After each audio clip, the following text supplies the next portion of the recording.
Surveillance at Malaysia's entry points intensified due to monkeypox.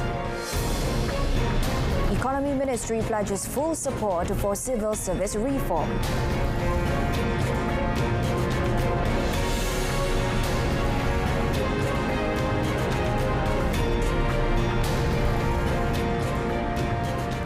Hello, good evening. Salam Malaysia Madani. Watching Malaysia Tonight with me, Shuhaida Arifin. The Health Ministry will increase the surveillance at Malaysia's international entry points and advocacy on Mpox, following the disease was declared a public health emergency of international concern by the World Health Organization. The ministry announced that all travellers from areas with reported Mpox cases need to monitor their own health status daily, including symptoms of Mpox infection, for 21 days from their arrival's date in Malaysia. Meanwhile, those with a history of risky activities and symptoms such as rashes needed to undergo a check at nearby health facilities immediately and prevent contact with other people to avoid spreading the disease. The ministry said all medical practitioners in government and private health facilities need to notify suspected and confirmed cases of Mpox immediately with the nearest district health office to ensure prevention and control measures are implemented. The ministry will also continue working with government and non-government agencies, including private hospitals and clinics, in monitoring, detecting and tending to Mpox clinical cases jointly. Communications Minister Fahmi Fadil said the task force would include the Ministry of Communications, the Home Ministry, the Legal Affairs Division of the Prime Minister's Department and the Attorney General's chambers. Fahmi said this decision came after a meeting with Home Minister Datuk Seri Saifuddin Nasution Ismail and Malaysian Communications and Multimedia Commission MCMC Chairman Tan Sri Muhammad Salim Fateh 3 days ago. He said the police require MCMC's technical assistance for data prevention and profiling so that special task force will be established in the coming days to thoroughly understand the issues faced by Deputy Public Prosecutors or DPPS. Perlu kerjasama untuk kita fahamkan evidence, bukti, pembuktian dan mengumpulkan data yang secukupnya untuk kita bawa ke mahkamah. Jadi aspek pendakwaan ini sangat penting untuk elak daripada masalah yang berlaku hari itu. Meanwhile, to tackle cyberbullying, Fahmi said Ministry, particularly MCMC, is working to ensure that the licensing process for social media platforms is implemented smoothly by 1st January next year. Fahmi hopes that with the licensing, social media platforms will have a duty of care and be more responsible, taking action in cases of cyberbullying, extremist content, and illegal activities such as drug trafficking and online gambling. The government is ready to consider granting allowances to Civil Defence Student Corps or COSISPA starting next year. Deputy Prime Minister Datuk Seri Dr. Ahmad Zahid Hamidi said the Prime Minister's department was asked to study the proposal to ease the financial burden on trainees and as an effort to attract students to join the volunteer team. Elaborating further on the matter, Datuk Seri Dr. Ahmad Zahid, who is also the Minister of Regional and Rural Development, said the granting of the allowance was in line with other uniform units such as the Reserve Officer Training Unit Road 2 and the Student Police Volunteer Corps Suksis.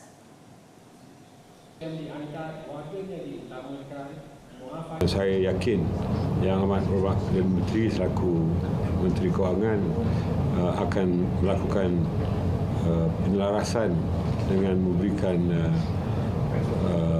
jumlah allowance yang sama dengan pasukan-pasukan sukarelawan yang ditubuhkan di universiti.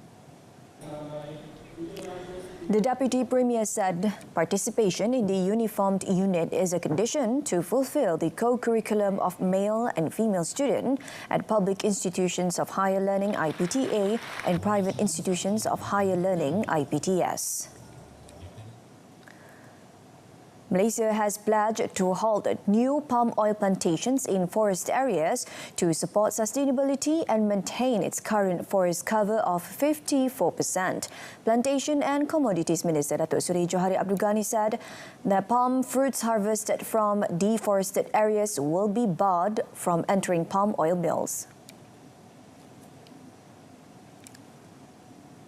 When met during the World Orangutan Day 2024 event in Sepilok, Sandakan today, Datuk Seri Johari emphasised that this policy has been communicated to industry players through various previous engagements. No more deforestation. That's kita punya rule. Everyone have to comply MSPO, National Sustainable Palm Oil, which among other thing dalam tu requirement dia ialah no more. You cannot bawa keluar buah-buah kelapa sawit yang datang daripada hutan. Tak boleh lagi. So you must have legitimate title, mesti ada kelulusan daripada state dan juga federal. Ini semua kita akan pastikan dan sekarang ni dah berjalan dan kita juga akan comply dengan requirement yang ditetapkan oleh mana-mana badan antarabangsa. Make sure that Malaysia committed untuk menjaga hutan. He noted that Sabah alone has 1.5 million hectares of palm oil plantations. Despite this, the palm oil industry faces criticism and negative propaganda from some Western countries regarding its sustainability. With over 80% of Malaysia's palm oil production destined for export, Datuk Seri Johari said the MSPO certification is vital for assuring buyers of the product's sustainability and quality.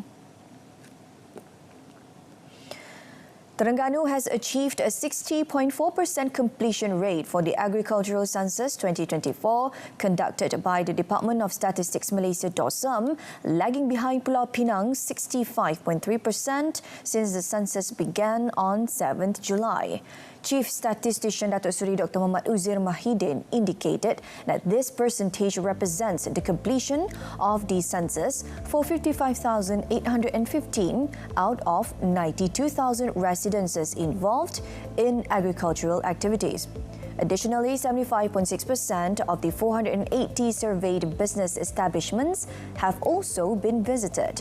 Datuk Seri Dr. Uzair said the census running until 10th October includes households and organizations engaged in agricultural activities such as food crops, commodities, livestock, fisheries, aquaculture, logging and forestry.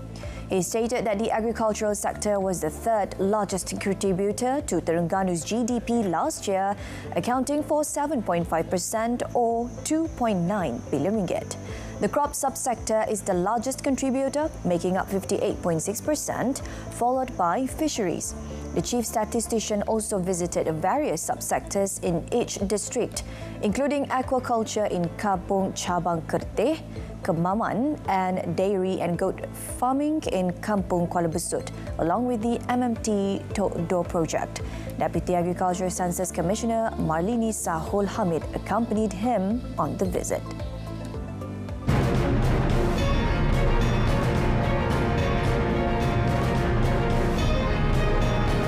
Coming up, Malaysia's upcoming BRICS memberships to boost economic ties with India.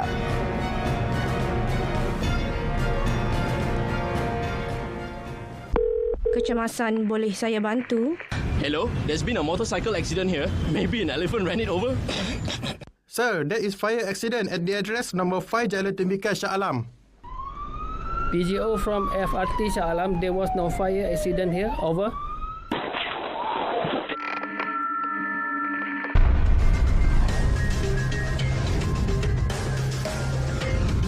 MERS 999. Use it wisely. Prime Minister Datuk Seri Anwar Ibrahim described the close bilateral relations between Malaysia and Brunei is prevailing at the highest level at the moment. He said the official visit of Brunei Crown Prince Pangeran Muda Mahkota Al-Muhtadi Billah Sultan Hassanal Bolkiah to Malaysia is an important signal to the country that the entire leadership of Brunei is determined to strengthen bilateral cooperation. Kehadiran Putera Mahkota itu hanya menunjukkan bahawa seluruh kekuatan atau pimpinan Brunei itu nampak bersama dengan tekad untuk meningkatkan kerjasama. Jadi kita bincang umpamanya kerjasama bidang pertahanan, latihan, termasuk bidang industri dan teknologi, bidang agama, Islam, kemudian budaya dan bahasa Melayu.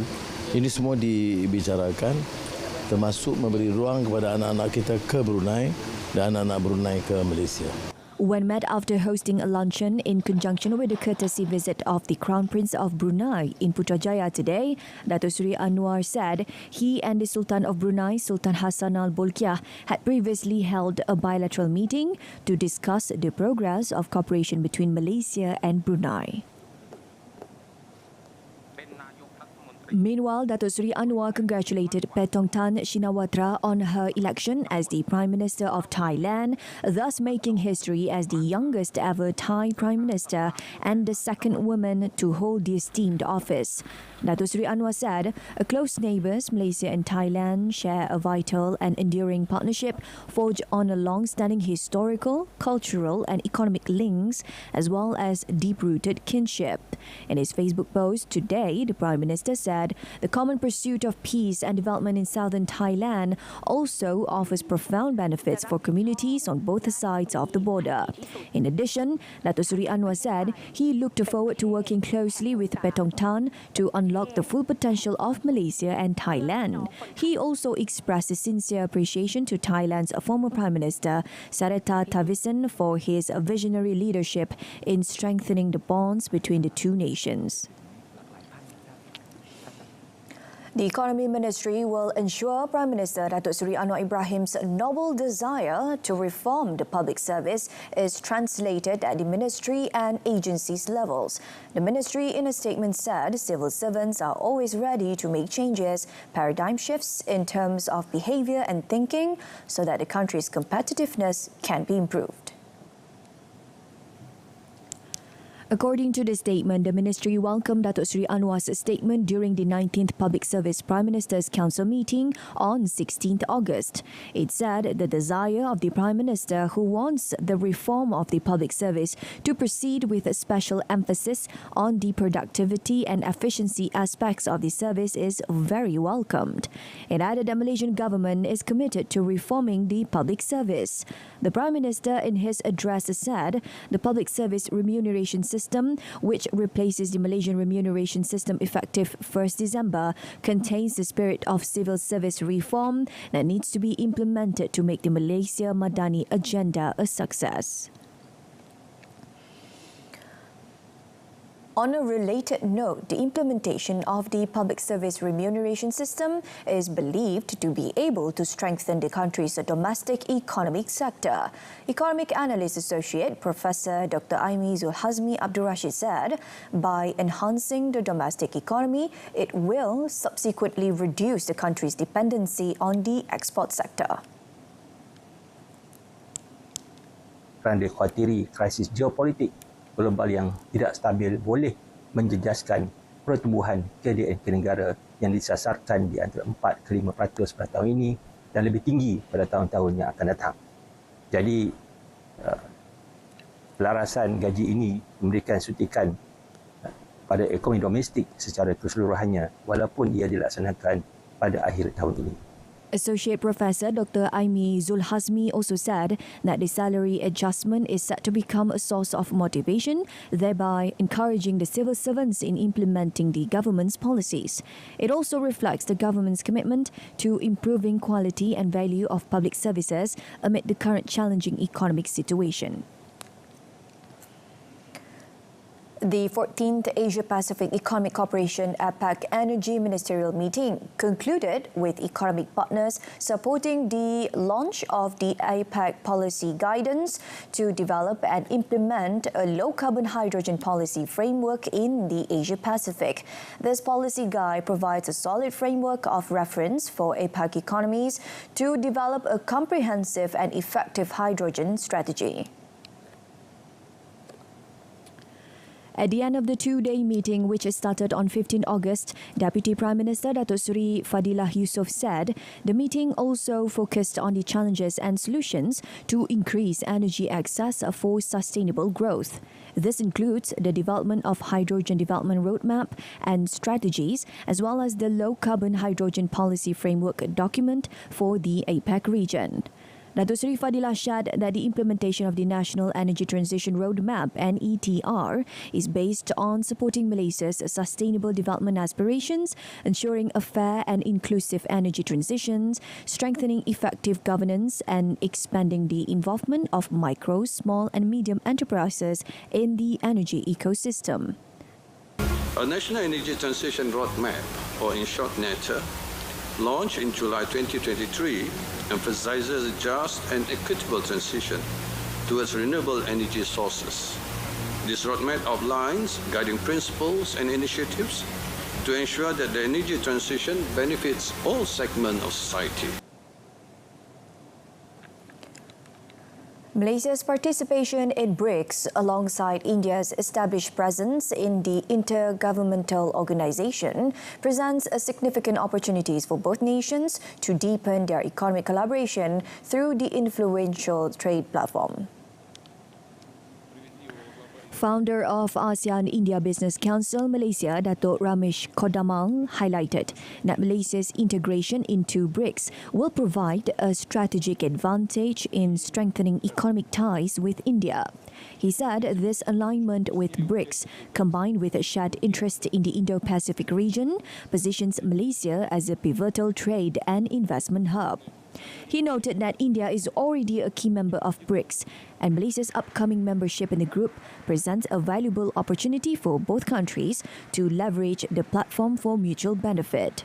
Enhanced cooperation with BRICS will enable Malaysia to bolster its economic engagement with India and capitalise on the strategic partnership.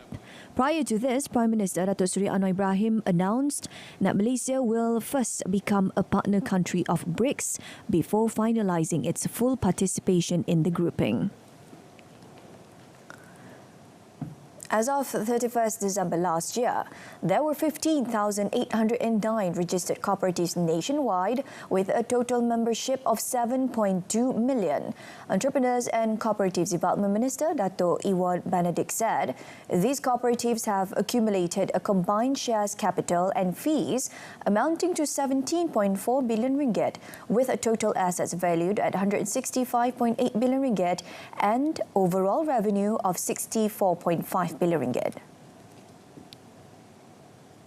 Gerakan koperasi di Labuan ini akan terus membangun seperti mana di tempat-tempat lain di seluruh Malaysia. Perolehan dan sumbangan gerakan koperasi kepada negara kita begitu besar, keanggotaannya begitu besar, dan kita tidak mahu ada tempat yang tertinggal daripada menikmati perkhidmatan dan juga pelbagai inisiatif yang disediakan oleh kerajaan. To enhance the knowledge and skills of cooperative personnel and ensure the sustainability of the cooperative movement, the ministry established the University Keusahawanan Koperasi Malaysia in March last year, which offers diploma, bachelor's degree, master's degree and PhD programs.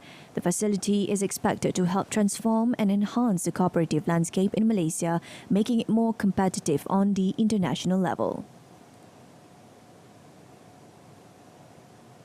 Kecemasan, boleh saya bantu? Hello, there's been a motorcycle accident here. Maybe an elephant ran it over. Sir, there is fire accident at the address number 5 Jalan Tembika Shah Alam. PGO from FRT Shah Alam, there was no fire accident here. Over.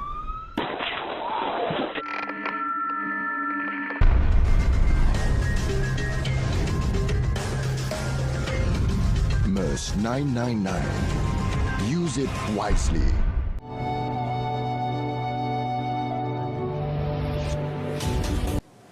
New growth drivers in the manufacturing sector contributed to the stable growth of China's value-added industrial output, an important economic indicator in July. Data from the National Bureau of Statistics showed that the country's value-added industrial output expanded 5.1% year-on-year in July, with 33 of the 41 major industrial sectors experiencing growth. Notably, the value-added output of equipment manufacturing enterprises increased by 7.3% year-on-year, contributing 2.4 percentage points to the entire industrial output growth.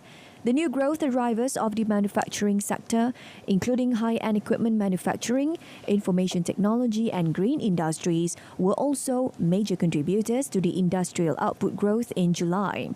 Last month, the output of aerospace vehicles, electronic and communication devices, as well as computers and office equipment saw double-digit year-on-year increases. In terms of products, the production of civil drones, service robots, integrated circuits, and industrial robots all saw rapid double-digit growth. Additionally, green industry production also surged last month. The production of new energy vehicles surged by 27.8% year-on-year, polysilicon by 27.3%, and wind turbine by 39.6%. Busan, the second largest city in South Korea, is set to boost its economy by eyeing 60,000 Malaysian tourists this year to boost its local business and economic activities. Busan Tourism Organisation Chief Executive Officer Lee Jung-gil said, as of May, about 20,000 Malaysian tourists have visited Busan. Lee said that the organisation will continue to strive for intercity exchange and tourism development cooperation between the two countries. He noted that the tourism industry in Busan has contributed around 6% to 7% to South Korea's gross domestic product. Busan City's GDP was 104.29 million won in 2022. Lee said 37,269 Malaysian tourists visited Busan last year, with Malaysia ranked third after Taiwan and Thailand for the group tourist market. Overall, 1.82 million tourists visited Busan last year compared to 1.67 million in 2022. Therefore, he aims to promote Busan's diversity and charm to enhance brand awareness. He also views Malaysia as a balanced market for individual and group tourists, as well as meetings, incentives, conferences, exhibitions, visitors. The U.S. budget deficit during the presidency of Joe Biden has hit the all-time high at $6.6 trillion. This is according to Sputnik calculations based on data from the U.S. Treasury Department. The U.S. government's expenses over 3.5 years under Biden exceeded revenues by $6.6 trillion, the highest in the entire history of these statistics. Thus, in 2021, the indicator amounted to $2.8 trillion, or to 13% of the gross domestic product. The following year, the negative balance decreased to $1.4 trillion, or 6.3% of GDP. But last year, it increased to $1.7 trillion, or 7.6% of GDP. Over the first 6 months of this year, it amounted to $758.2 billion, and the share of GDP on a rolling annual basis was 5.5%.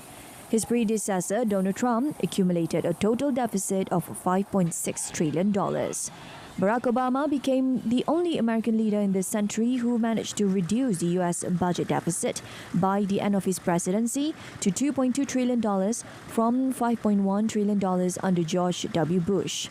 The U.S. has been in a state of chronic excess of expenditures over income for almost a century, with the last time there was a long period of surplus was from 1920 to 1930.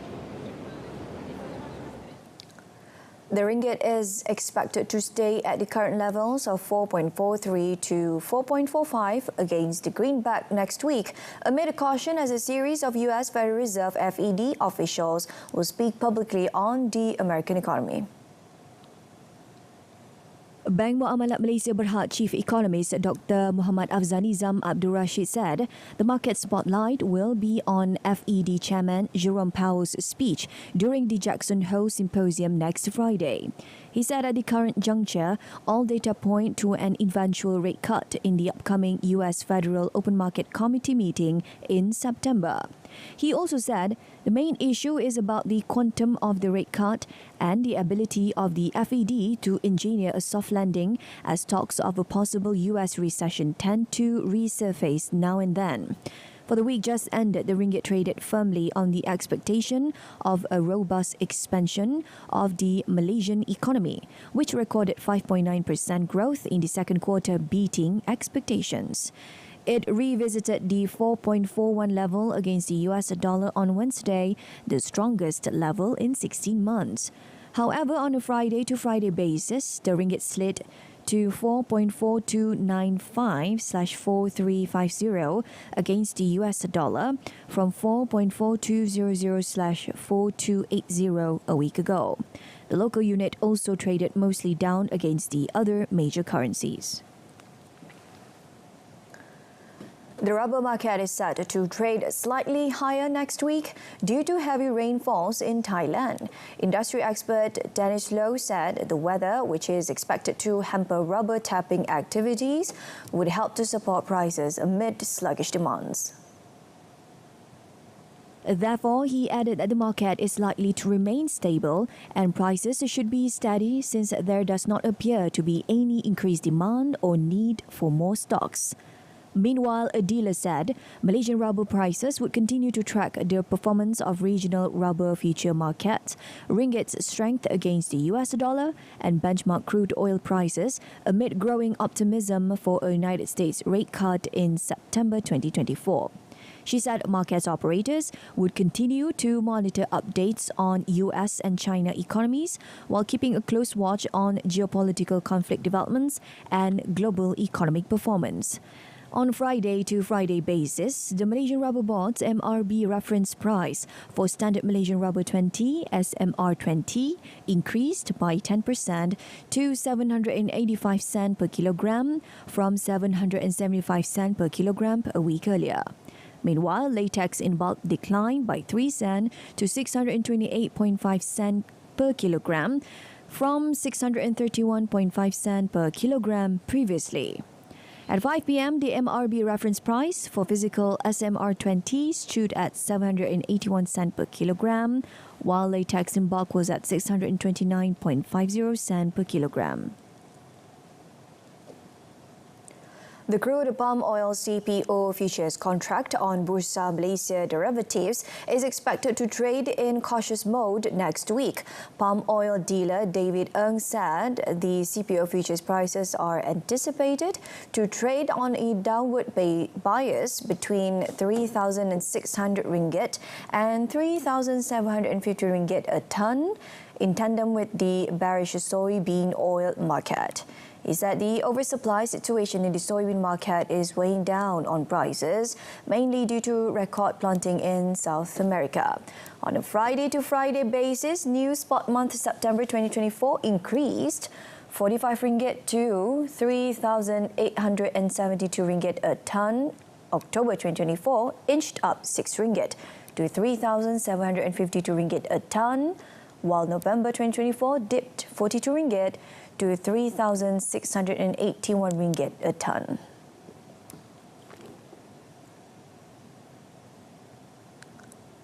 Alright, so that concludes this evening's Malaysia Tonight. In our top story, surveillance at Malaysia's entry points intensified due to monkeypox. Malaysia Madani Jiwa Merdeka. I'm Shuhaida Arifin. Thank you for watching.